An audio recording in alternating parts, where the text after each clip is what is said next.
Bon, il y a clairement une phrase qu'un homme vous dira lorsqu'il a prévu de ne pas s'attacher auprès de vous.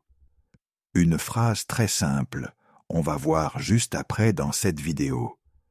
Elle sera pas très longue, vous inquiétez pas. On va y aller. Mais déjà, qui je suis? Si vous découvrez cette vidéo, je m'appelle Léo, je suis psychologue, et ça fait 11 ans que j'aide les hommes et les femmes dans leur vie amoureuse. Et si vous tombez sur cette chaîne YouTube et que vous avez un homme dans votre vie que vous aimeriez mieux comprendre et le rendre amoureux, vous êtes au bon endroit. Il y a, je crois, on doit avoir dépassé les 100 vidéos maintenant, au moment où je publie cette vidéo. Donc voilà, je suis content. C'est un sujet qui me tient à cœur, et il y a plein de vidéos sur cette chaîne YouTube que vous pouvez aller voir ensuite pour mieux comprendre votre mec et comment le rendre amoureux. Le type d'homme qui ne s'attachera pas. Donc maintenant, aujourd'hui, c'est un type d'homme qui ne s'attachera pas à vous, ni à aucune autre femme en ce moment même dans sa vie. Et il y a une question d'ailleurs que vous pouvez poser pour savoir s'il se situe là-dedans. Et c'est important de comprendre ça parce qu'en fait, vous pouvez perdre beaucoup de temps, tout simplement, avec un homme qui, de toute évidence, dès le départ, avait prémédité le fait qu'il ne s'attacherait jamais à vous. Et c'est important ce mot-là, prémédité. L'anxiété, mal placée. J'en parlais avec une cliente hier soir, non, avant-hier soir, et En fait, elle était très anxieuse à l'idée de continuer à s'investir émotionnellement dans un début de relation avec un homme. Et selon moi, l'anxiété était à propos, mais pas pour les bonnes raisons. C'est-à-dire que elle était anxieuse de savoir si monsieur était réellement attiré par elle ou intéressé par elle. Alors que moi, je pense que l'anxiété aurait dû être canalisée sur une autre question. Non pas « est-ce qu'il m'aime ?» Est-ce qu'il est attiré par moi? Est-ce qu'il est intéressé? Mais plutôt, est-ce que je suis prête à m'investir émotionnellement auprès de cet homme? Est-ce que je suis prête à prendre les paris, à prendre le risque? Le risque inhérent à toute relation. Parce qu'il y a nécessairement un risque avec tout homme. Lorsque vous commencez à faire des rendez-vous avec un homme, lorsque vous commencez à coucher avec un homme, vous le savez, mesdames, vous savez qu'il y a un risque. Il y a un risque de vous attacher émotionnellement à ce mec. Il y a un risque de commencer à s'investir parce qu'on est comme ça. On est des machines à s'attacher. On est programmé pour s'attacher les uns aux autres. C'est même plus une question de reproduction. Vous savez, l'attachement, c'est le fruit d'une stratégie de survie. Si on a appris à s'attacher à des humains, à d'autres humains, et en particulier notre figure d'attachement, qui était très souvent nos parents, et très souvent la maman, c'est parce que c'est pour des raisons de survie. D'un point de vue évolutionniste, les enfants, les nourrissons, sont programmés pour s'attacher à leur figure d'attachement, pour s'attacher au caregiver, c'est-à-dire celui qui prend soin de nous. Et ensuite, plus tard, on va développer ce réflexe à l'âge adulte de transposer le même type de relation qu'on avait avec notre figure d'attachement, le transposer à une nouvelle figure d'attachement, qui sera notre partenaire amoureux. La distinction entre désir et attachement. Et ça, ce sont des choses qui n'ont pas grand-chose à voir avec le désir, avec l'aspect plus charnel de l'amour, qui est une dimension fondamentale. Pourquoi je vous en parle? Parce que des fois, vous allez avoir un homme qui a une grande motivation à l'idée de vous séduire, à l'idée de vous faire du bien, de vous plaire, d'être gentil avec vous, d'être attentionné. Mais sa seule motivation à ce moment-là, c'est le désir. Ce n'est pas une volonté de s'attacher, de créer un lien d'attachement. Pourquoi après? Parce qu'on n'est pas tous égaux face à nos besoins d'attachement, face à ce besoin d'affection. Ce n'est pas que des besoins affectifs, mais en partie, on n'est pas tous égaux face à ça.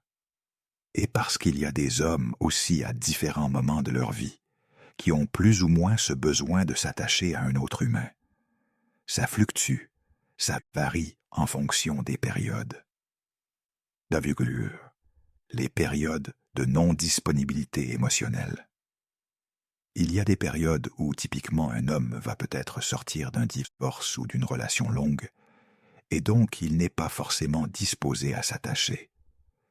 Il y a peut-être des hommes qui dans leur vie en ce moment même ont un lien d'attachement très fort avec leur mère, avec un ami aussi, ou avec parfois même leurs collègues. Il y a les militaires qui développent un lien d'attachement très fort entre eux. Les gens qui vivent ensemble, les hommes qui travaillent et dorment ensemble. Je pense par exemple aux pompiers, mais particulièrement les militaires qui développent un attachement très fort avec leurs collègues. Ça a été prouvé dans des études.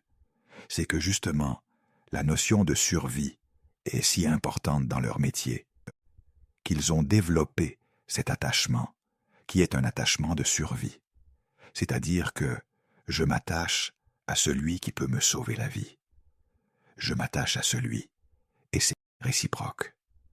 Donc, il y a ce lien entre moi et toi, qui est un lien beaucoup plus grand que la simple volonté de s'offrir de l'affection.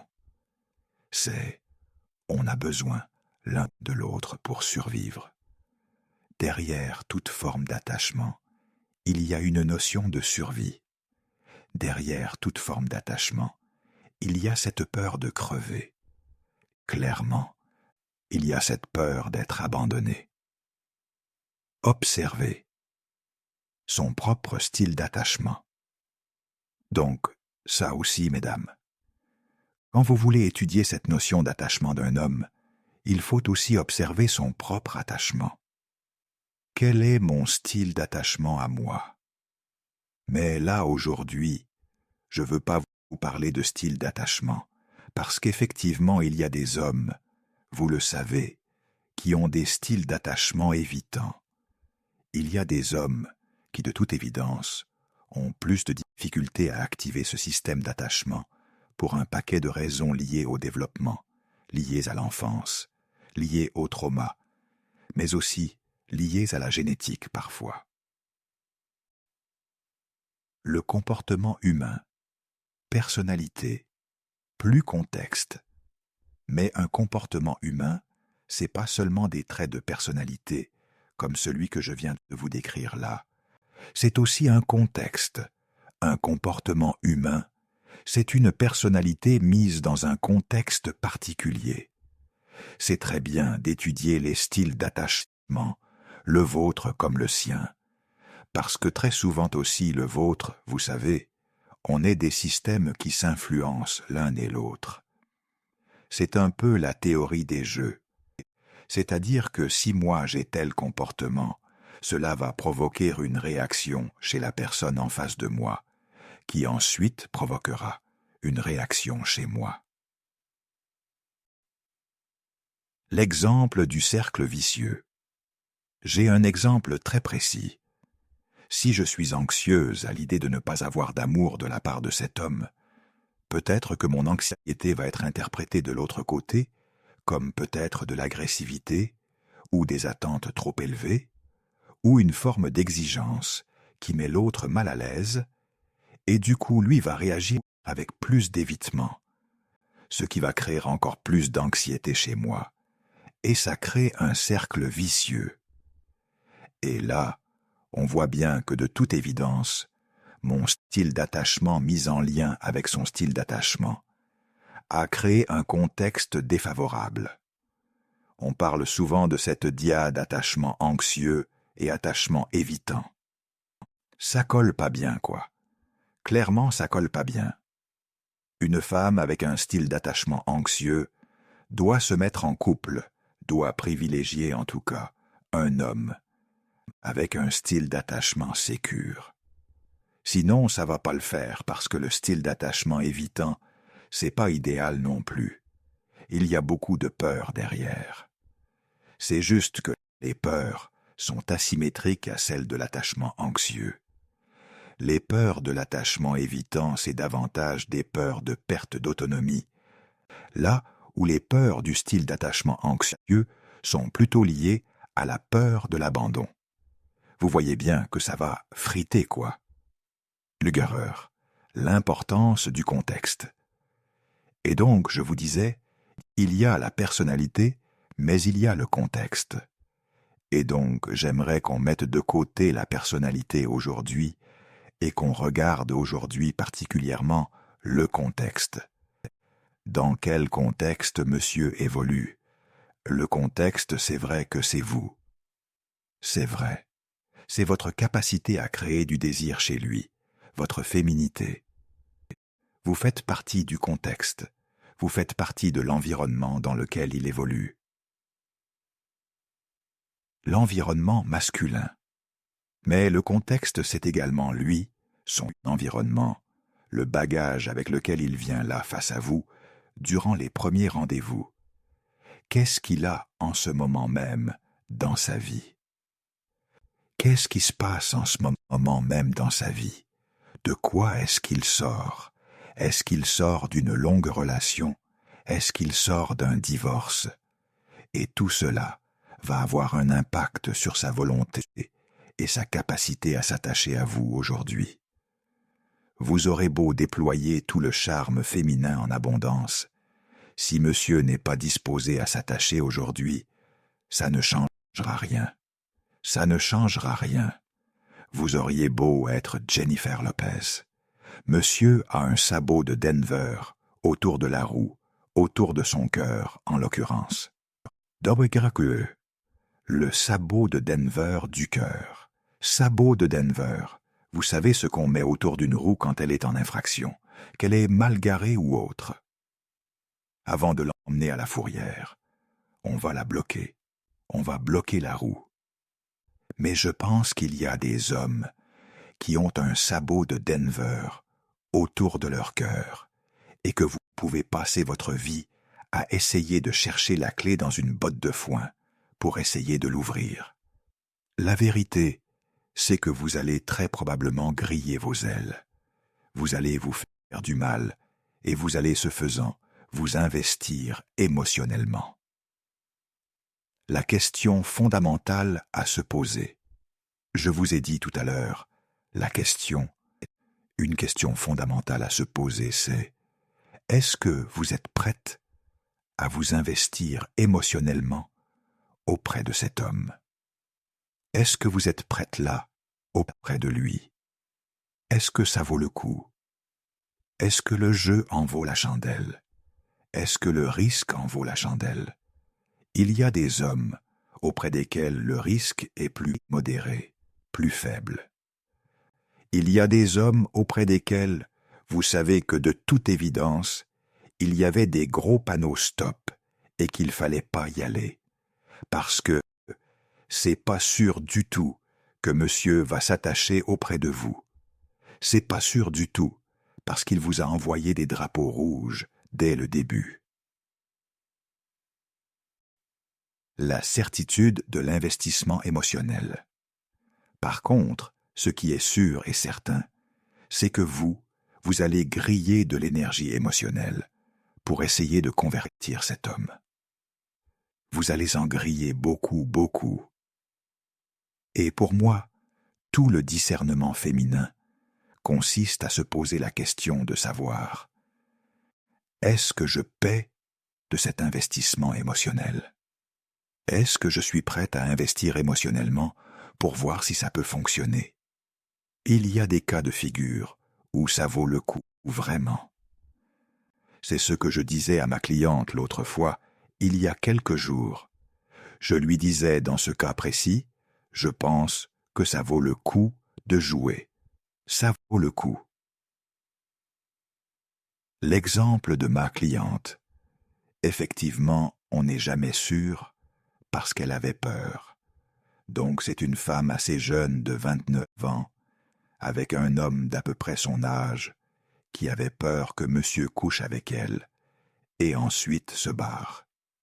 Donc elle ne couchait pas avec lui, elle maintenait une relation assez platonique, et en fait elle arrivait à chaque fois de plus en plus anxieuse au rendez-vous, parce qu'elle avait peur que cet homme, son niveau d'intérêt diminue.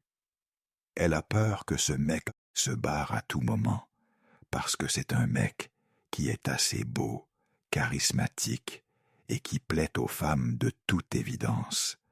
Et donc il y a la peur qu'il se casse. Et je lui disais, mais en fait, le risque il est présent. Tu peux pas.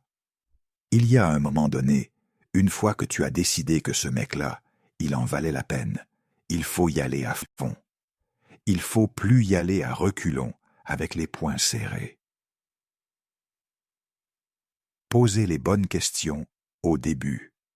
Mais pose-toi d'abord. Prends le temps déjà de te poser la question. Est-ce que ce mec, il est disposé à s'attacher là maintenant, tout de suite avec toi? Est-ce qu'il est disposé? Et est-ce qu'il y a eu ces gros signes stop? Et en l'occurrence, il n'y avait pas eu ce signe stop, dont je vais vous parler juste après. Dans son contexte, en l'occurrence, il n'y avait rien qui, moi, me laissait penser qu'il n'était pas prêt à s'attacher. Au contraire, même il était investi, il était content. Il y avait une forme d'alchimie entre les deux, et elle confondait sa motivation, le fameux love bombing, pour une forme de luxure mal placée. Le désir n'est pas une mauvaise chose. Et en fait, c'est jamais une mauvaise chose qu'un homme soit motivé dès le départ. Ce n'est jamais une mauvaise chose. Le désir d'un homme n'est jamais une mauvaise chose au départ. C'est la condition, c'est la prémisse de départ pour avoir une belle relation par la suite. Ça commence par du désir, mais le désir ne suffit pas. Il faut qu'il y ait de l'attachement. La phrase qui révèle tout. Et il y a des hommes qui, dès le départ, vont vous dire « Écoute, là, en fait, moi, je vais pas m'attacher. » Ils vont vous le dire. C'est aussi con que ça. C'est aussi simple que ça. Mesdames, ils vont vous dire souvent, dès les premiers rendez-vous, et souvent, et surtout, si vous leur posez la question, ils vont vous dire « Écoute, je préfère te prévenir, mais là, je suis pas à la recherche d'une relation. » Ou alors, en ce moment, c'est un peu compliqué. Il se passe pas mal de choses. Je suis pas forcément disposé à m'investir dans une relation. Peu importe comment il formulera, l'idée ce sera qu'il n'est là tout de suite. Il n'y a pas cette volonté de s'attacher. Il est investi ailleurs. Son attention, elle est ailleurs. L'attention d'un homme est fondamentale. L'attention d'un homme, c'est fondamental. Si son attention, elle est là-bas, elle ne sera pas sur vous. Or, c'est un mot que vous n'aimez peut-être pas. Mais pour qu'un homme tombe en obsession amoureuse sur vous, l'obsession, c'est une forme de centralisation de son énergie. Donc, si son énergie, elle est dispersée entre sa mère qui est malade, ses deux enfants qui vont pas bien, ou alors ses deux enfants qui lui prennent énormément de temps, énormément d'énergie, son boulot, sa carrière, s'il est à un stade de sa vie où là, il faut envoyer beaucoup d'énergie, et clairement pour lui, c'est une phase de sa vie. Les témoignages que je reçois. Moi, j'ai souvent des hommes qui me parlent de ça, qui me disent « Écoute, Léo, moi là, je suis dans une phase de ma vie où les femmes, c'est pas le plus important. Là, ce qui est le plus important, c'est de régler ce problème. c'est de mettre les bouchées doubles sur ma carrière, parce que j'ai une fenêtre de tir d'1 an. Pendant 1 an, je me mets à fond là-dessus, et après on verra pour les femmes et les relations. Mais pour l'instant, c'est pas le moment.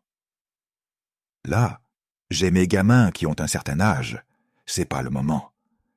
Là, je sors d'un divorce, en plus, j'ai pas envie. Voyez, écoutez-les. Et souvent c'est ça en fait, c'est juste écouter, poser des questions.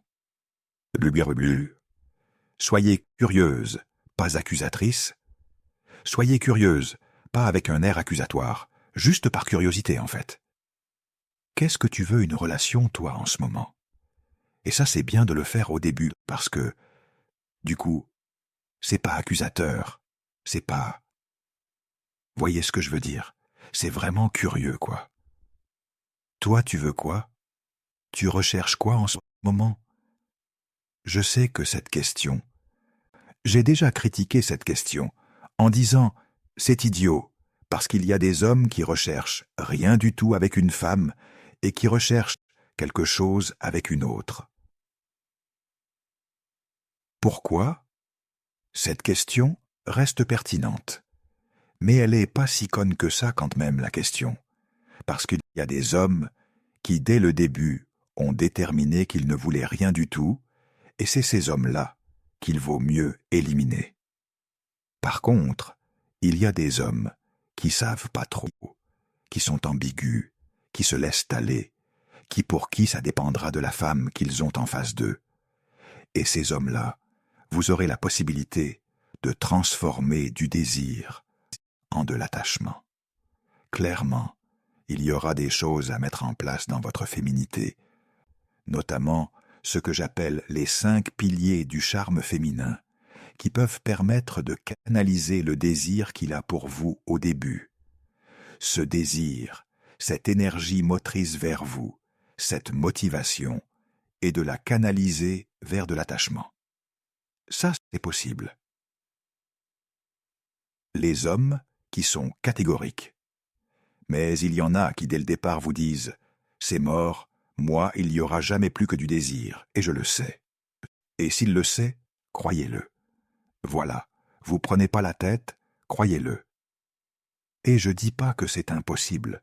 Encore une fois, on peut trouver la clé dans la botte de foin, mais ce que ça va vous coûter en termes d'énergie et la probabilité que ça fonctionne par rapport à la probabilité que vous vous grillez des neurones et de l'énergie et peut-être même des années de vie, elle est quand même vachement plus élevée. Vous voyez, elle est en défaveur.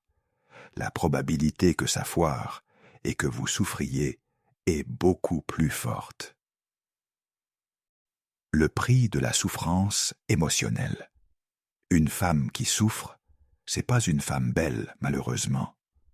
Une femme qui souffre, c'est une femme qui a un visage qui est plus déformé, qui est dans le stress, qui est dans le cortisol, et ça vous rend malheureusement moins charmante aux yeux des autres hommes, aux yeux d'un homme avec qui, potentiellement, il pouvait se passer quelque chose. Le travail d'évaluation. Donc, c'est vrai que le boulot d'une femme, c'est d'évaluer rapidement le potentiel d'attachement d'un homme, son seuil d'activation auprès de vous. Et une fois que vous sentez qu'il y a un potentiel, ou du moins dans l'autre sens, une fois que vous avez éliminé tous les gros panneaux stop, vous pouvez vous dire « Ok, maintenant j'ai décidé que ce mec, il y aura toujours un risque. Parce qu'il y a toujours un risque qu'un homme couche avec vous et qu'il se barre, ou qu'il couche avec vous 1 fois, 2 fois, 3 fois. Et même si vous étiez persuadé qu'il allait y avoir un truc, même si lui était persuadé même parfois qu'il avait des sentiments ou qu'il était en train de développer des sentiments amoureux pour vous, parfois ça peut arriver. Oui, effectivement, on peut avoir cette fameuse gueule de bois dopaminergique dont j'ai parlé dans une autre vidéo. Il peut y avoir cet effet-là, et c'est un risque qu'on est obligé de prendre. Et même si vous êtes persuadé qu'il développe des sentiments pour vous et qu'il est en capacité de s'attacher à vous et qu'il y a une alchimie particulière entre vous, et même si parfois lui aussi, il est persuadé vraiment de développer des sentiments pour vous, c'est vrai que parfois ça peut diminuer. On ne sait pas pourquoi. Le niveau d'intérêt peut se barrer par la fenêtre. Ça peut arriver. Pourquoi le niveau d'intérêt diminue?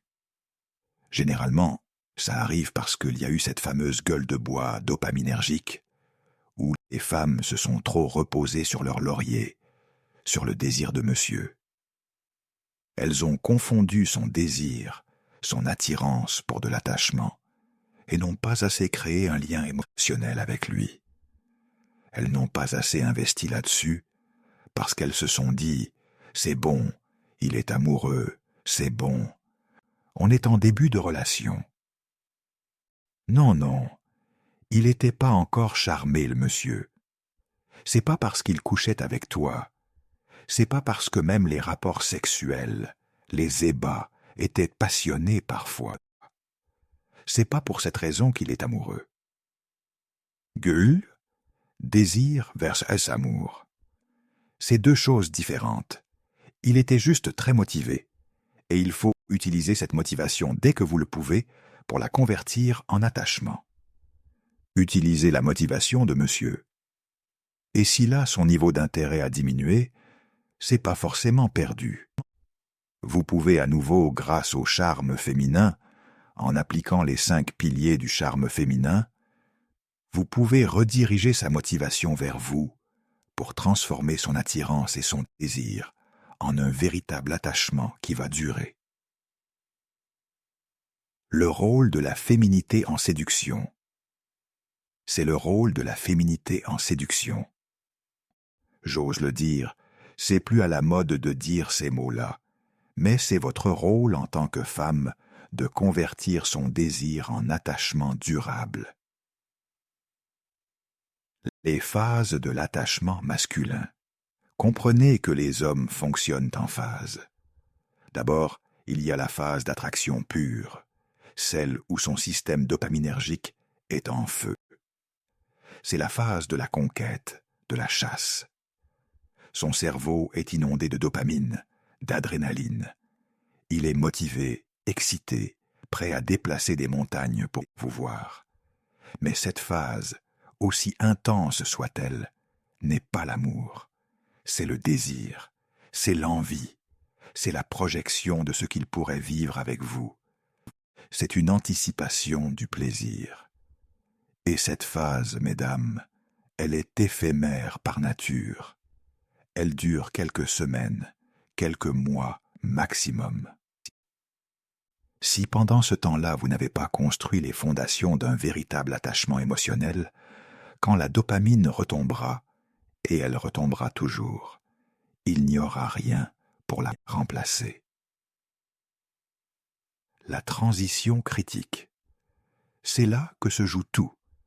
C'est dans cette transition entre le désir initial et l'attachement durable que tout se décide. Et c'est précisément là que beaucoup de femmes perdent l'homme qu'elles commençaient à aimer. Pourquoi ? Parce qu'elles ont cru que son désir était de l'amour. Parce qu'elles ont pensé que sa motivation initiale était suffisante.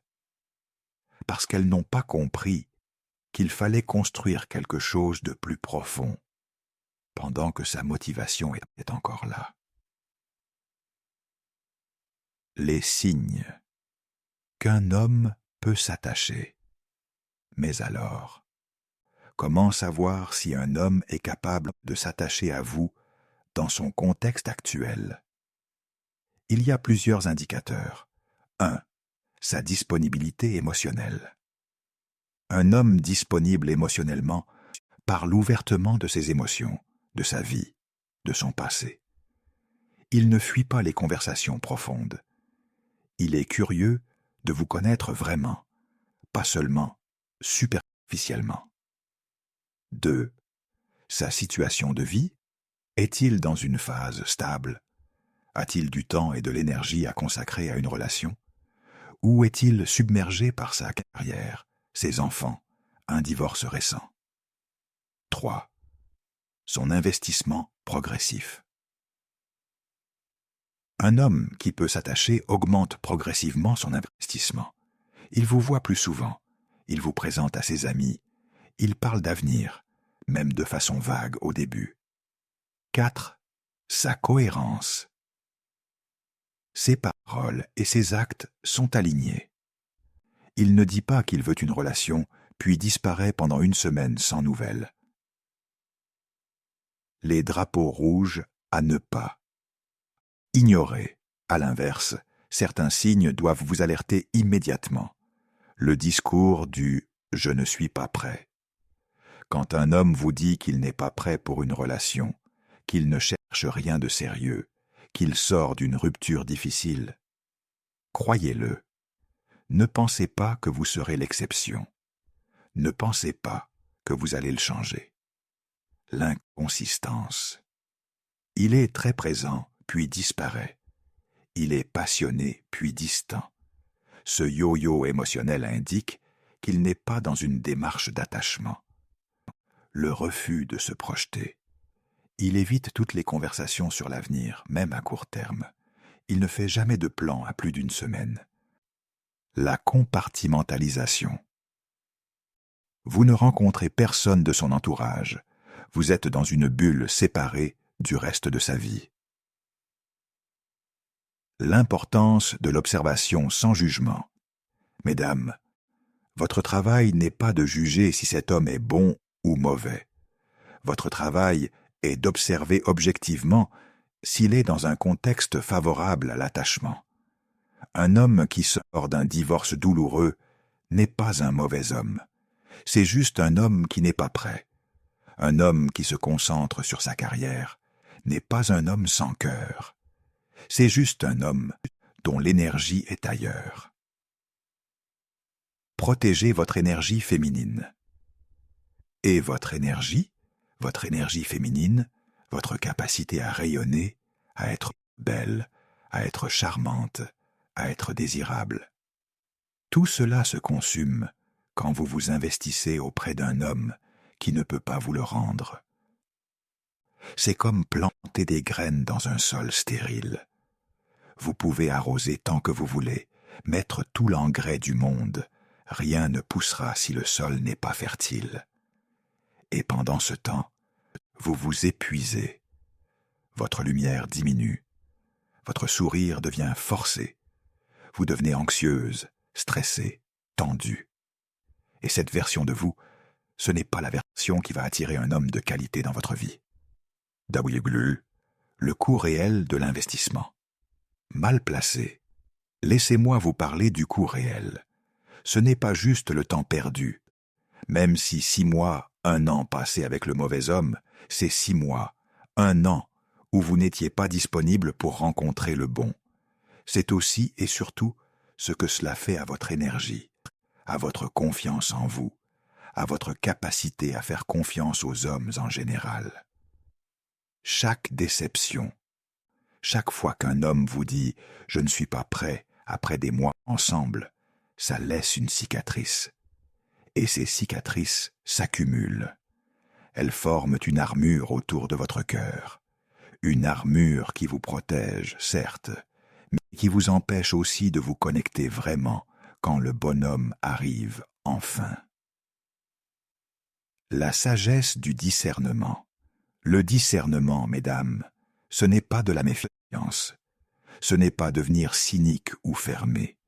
Le discernement, c'est de la sagesse.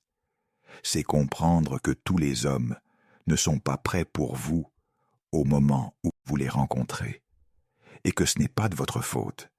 Ce n'est pas que vous n'êtes pas assez belle, assez intéressante, assez féminine. C'est juste que le timing n'est pas bon. Le contexte n'est pas favorable. Et la femme sage, la femme qui comprend les hommes, elle sait reconnaître rapidement ces situations. Elle ne perd pas son temps à essayer de convaincre. Elle ne perd pas son énergie à espérer qu'il changera d'avis. Quand investir? Quand se retirer? Alors, quand devez-vous investir? Quand devez-vous prendre le risque? Investissez quand l'homme en face de vous montre par ses actions qu'il est disponible. Investissez quand il augmente progressivement son engagement. Investissez quand vous ne voyez pas ces gros drapeaux rouges dont on a parlé. Mais même alors, investissez progressivement. Ne donnez pas tout de suite. Gardez une partie de vous en réserve. Observez comment il réagit à votre investissement. Est-ce qu'il le reçoit? Est-ce qu'il le rend? Est-ce qu'il fait sa part du chemin? Le mythe de la femme. Qui change?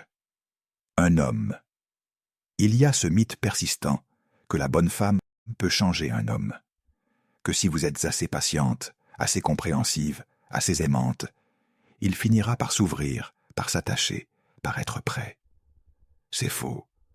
C'est un mensonge dangereux qui fait perdre des années à des femmes merveilleuses. Un homme ne change pas parce qu'une femme est exceptionnelle. Il change quand il décide lui-même qu'il veut changer. Il s'attache quand il est prêt à s'attacher, dans un contexte favorable. Votre rôle n'est pas de le convaincre. Votre rôle n'est pas de le guérir. Votre rôle n'est pas d'attendre qu'il soit prêt. Votre véritable rôle. Votre rôle, c'est d'être vous-même dans toute votre féminité, dans toute votre puissance, et de laisser les hommes qui sont prêts venir à vous, et de reconnaître rapidement ceux qui ne le sont pas. Votre rôle, c'est de créer un espace où l'attachement peut se développer, mais seulement avec un homme qui a la capacité et la volonté de s'attacher dans son contexte actuel. Vous pouvez avoir toute la féminité du monde, tous les talents, toute la beauté.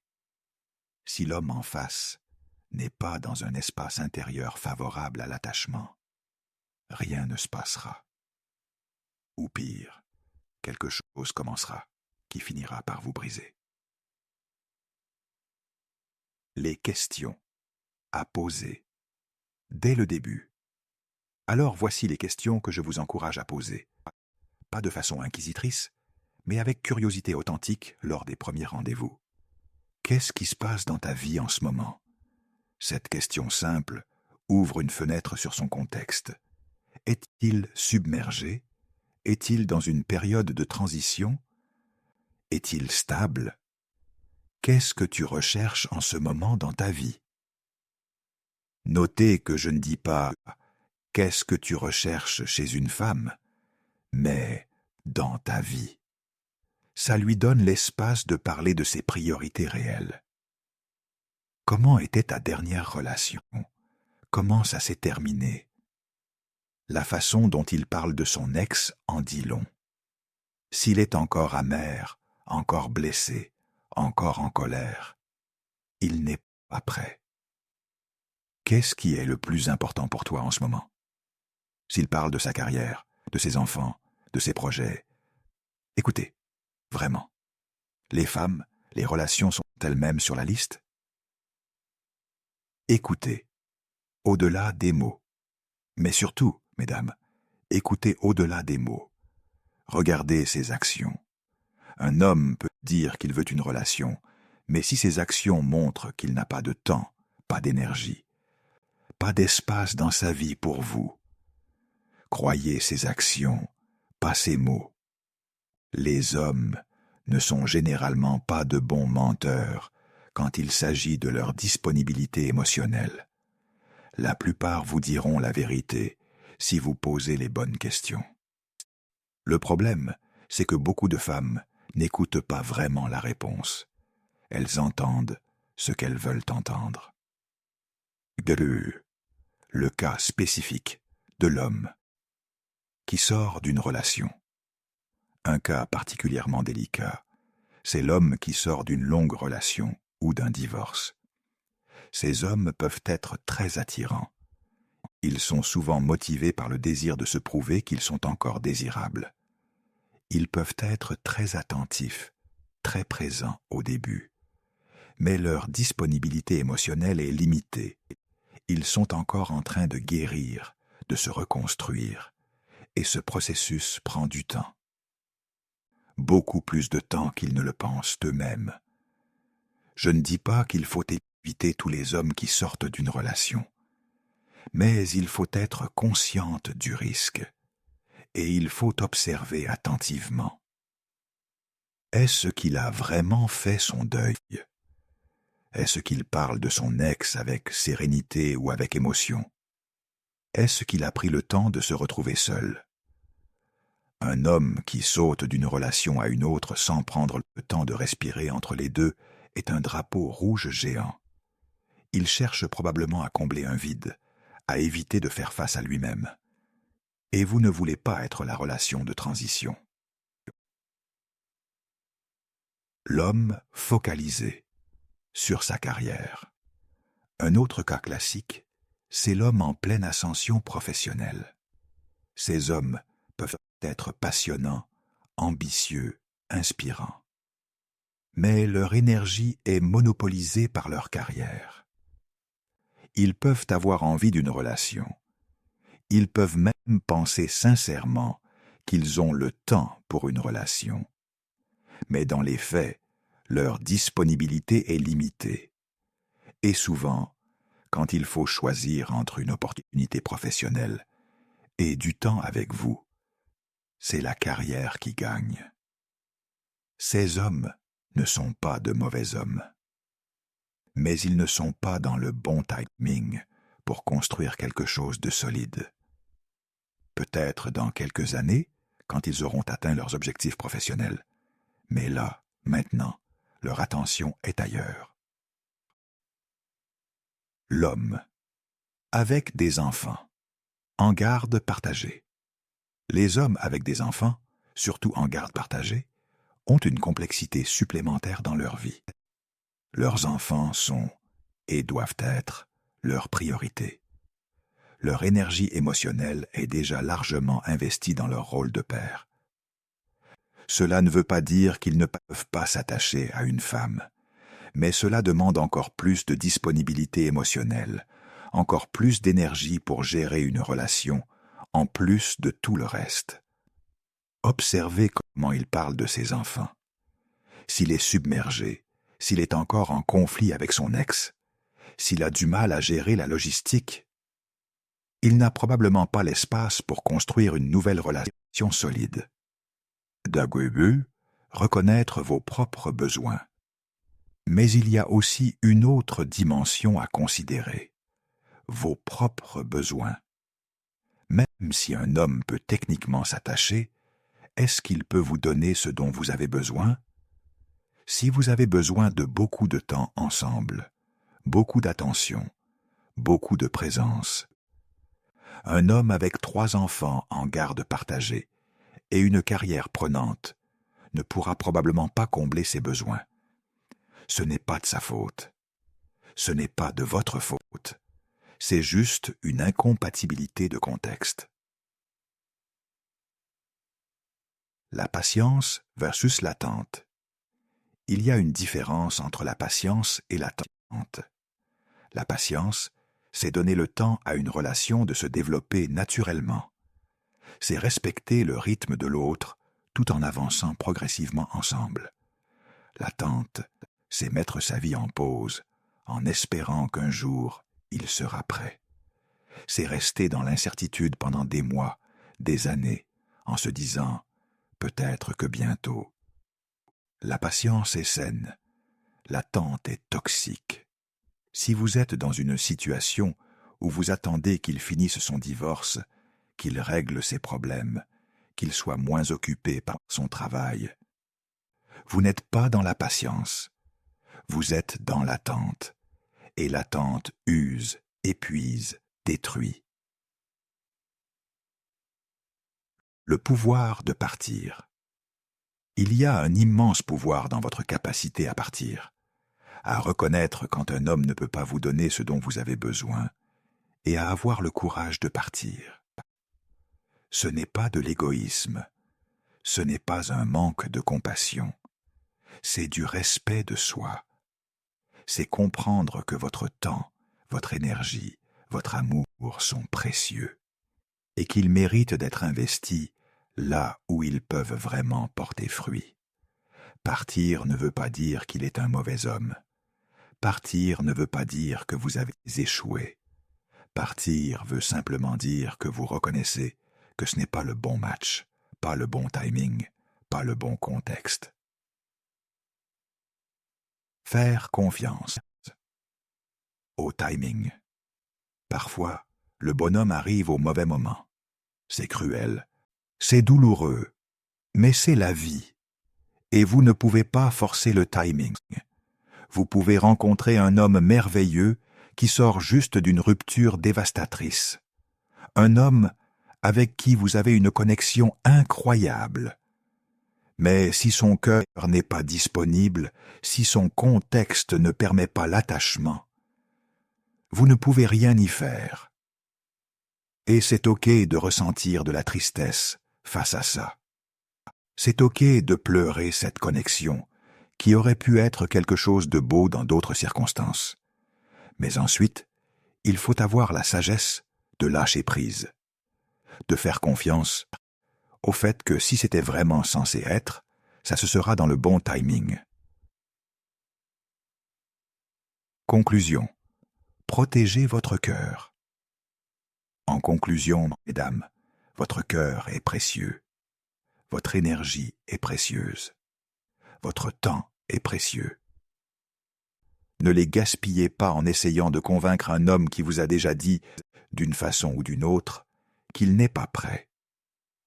Écoutez vraiment quand un homme vous dit « Je ne cherche pas de relation ». Croyez-le. Ne pensez pas que vous serez l'exception. Ne pensez pas que votre amour va le guérir, le changer, le rendre prêt. Observez son contexte. Posez les bonnes questions. Écoutez vraiment les réponses. Et ayez le courage de partir si vous voyez que ce n'est pas le bon timing, pas le bon contexte. Votre travail n'est pas de forcer l'attachement. Votre travail est de créer les conditions favorables à l'attachement avec un homme qui est déjà dans un espace où l'attachement est possible. Et quand vous trouvez cet homme, celui qui est disponible, celui qui est prêt, celui dont le contexte permet vraiment une relation, là, vous pouvez déployer toute votre féminité, tout votre charme, toute votre capacité à créer de l'attachement profond.